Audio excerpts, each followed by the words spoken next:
Pag-ampo sa kadlawon or pag-ampo sa sayo nga buntag. Sa ngalan sa Amahan, sa Anak ug sa Espiritu Santo. Amen.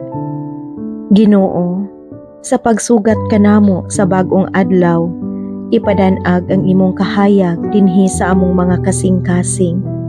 Hatagi kami og kaalam diha sa among pagpili sa maayo, kaisog sa pagbarog gikan sa among pagkahisukamod sa sala, pagka makugihon diha sa among mga buluhaton, ug ang kadasig sa pagpaambit alang sa kaayuhan sa among mga pamilya, katilingban ug sa among nasod. Ihatag kanamo ang grasya sa paghigugma sa kamatuoran, sa pagtahod sa uban ug sa pag-alagad uban sa kahinam. Ilikay kami sa garbo ug kahakog ug tabangi kami nga magpuyo sa kalinaw ug kahiusa.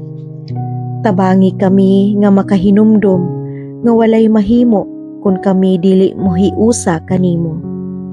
Labaw sa tanan, himua kaming magmatinud-anon sa imong mga pagtulunan ug ipahilayo kami sa kasaypanan ug sa mga sala.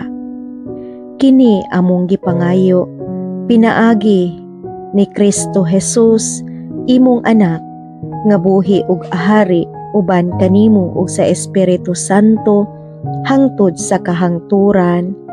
Amen. Sa ngalan sa Amahan, sa Anak ug sa Espiritu Santo. Amen.